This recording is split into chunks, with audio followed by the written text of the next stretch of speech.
There we go. We are projecting? Yes, I see you. Okay. Hi, good to see you, or not see you, but you're seeing me ostensibly. So I realize we're a little short on time, so I'm gonna shorten some of this up and get to what I think is the most prescient thing I have to say about adding a little bit of vocabulary to what Ben and the performances have shown us. So I was going to take on the idea of making a definitional theater, or a theater that deals with first practices. So I was going to take the line straight off the website from Theater Mitu, driven by a commitment to innovation. This is the quote: Theater Mitu expands the definition of theater through methodical experimentation with its form. Mitu's practice interrogates the definition of theater, but I see this interrogation taking on different forms in their early work, with its commitments to physical training, to engagements with world theater traditions, and its confrontations with mythology and belief, and the later work, of which you saw some samples today, which is characterized more, I'd say, by technology, visual and plastic arts, and documentary and archive. So, reading this, that articulation of purpose, I will look at the process of definition as a site for theater practice, but will not attempt to narrate the evolution in Mitu's work. That would sort of belie the differences, but to stage how even in the longer view, body of work expresses a dramaturgy of disruption. So to give some language to this, I'll first play with some old definitions of theater to articulate something about Mitu's methods and theater's rhythms, particularly in terms of synchronization and syncopation, words that bear only a deceptive resemblance to one another. And I'll suggest that in general terms, this newer work is characterized by an intense interest in the syncopated, in theatricalizing and giving artistic form to disruption and disturbance. So again, I'm going to skip ahead to talk about the syncopation stuff that comes a little bit base at the end. So basically through the first half, I'm talking about the ways in which theater, as we generally conceive it, has this interest in synchronizing, and that the later work of Theater Mitu anyway, and this dramaturgy of disruption is trying to push us in some other directions. So I'll pick back up about halfway through what I prepared. So in a tradition of performances based in ritual, there's a kind of fleeting moment of intensity, what we could call the aspiration of whole theater, that Theater Mitu describes as this simultaneously intellectual, emotional, or spiritual moment. In performance studies, Victor Turner would call it the spontaneous communitas. And it's this fleeting moment of intensity and connection, or even trance, is seen as the ideal. And our training and our study of forms may help us get there, but it's an impossible theater to sustain. An interest and even an obsession with that impossibility guided a lot of Mitu's early work, examining how the materials of theater have been historically and presently deployed to produce and maintain that synchronicity. But theater, in most of its primary manifestations, as a research method, as an everyday practice, remains characterized, I think, by a lot more syncopation. The mode of communication is always this uneven back and forth, a kind of call and response. It's us interacting with this kind of present world that we then began with. The best theorist to kind of describe the syncopation, and this will be my one big quote, is Gertrude Stein. And so in her 1932 lecture Plays, she describes this sensation of theater as the syncopated. And bear with or enjoy the Stein prose. The thing that is fundamental about plays is that the scene as depicted on the stage is more often than not, one might say it is almost always, in syncopated time in relation to the emotion of anybody in the audience. What this says is this: your sensation as one in the audience in relation to the play played before you, your sensation, I say, your emotion concerning that play is always either behind or ahead of the play at which you are looking and to which you are listening. So your emotion as a member of the audience is never going to be the same as the action of the play. So some of Theater Mitu's later work has gravitated here, to think about not eliminating syncopation, but expanding it, dilating it, manipulating it, and embracing it as part of the work itself. This premise works in friction with some of our most long-standing convictions about art. Since Aristotle, theater has been composed as unity and continuity rather than disruption. While this is, of course, radically challenged, for example, by early 20th century avant-garde artists, their fragmented works were often rationalized and codified into new kinds of wholes. But how can the fragment remain sustained and shared with a witness on its own terms? Could this be a way to think through some of the work we just saw today?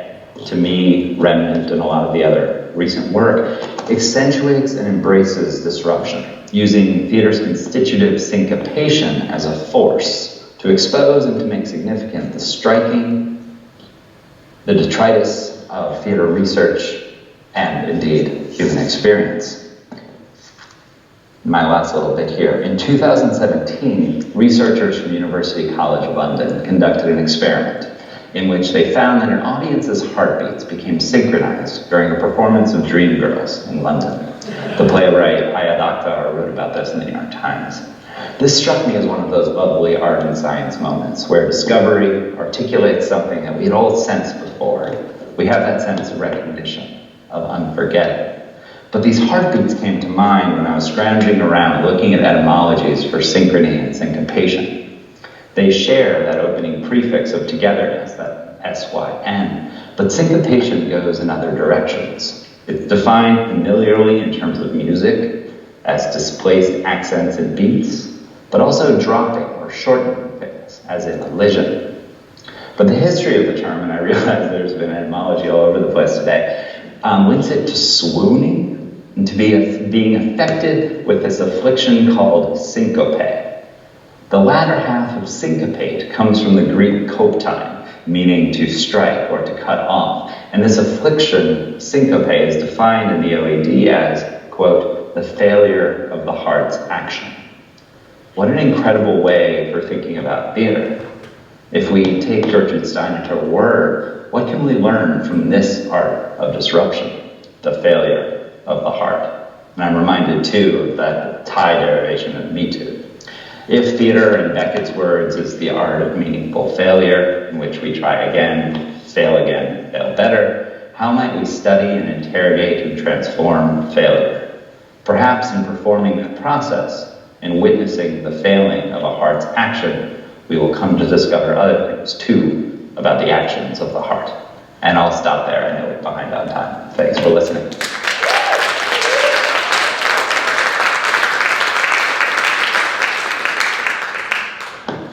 Thank you, Kevin. I don't know if Kevin will be able to hear me, but thank you. Because of time, and because again, here, I'll do this only so Kevin can hear me. Hello, testing, maybe? Can you hear me in there? Yes. Kevin, you can hear me, maybe? I can, yes. Okay, great. Kevin, thank you so much.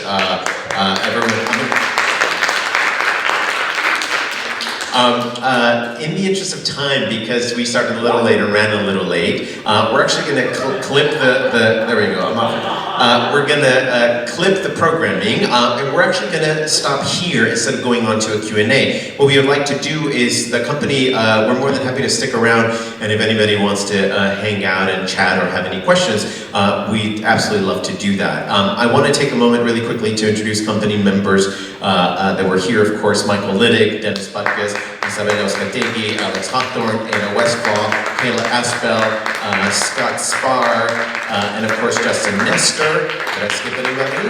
And I also want to take a moment to thank David and Sanas for inviting us to be a part of this, so thank you so much.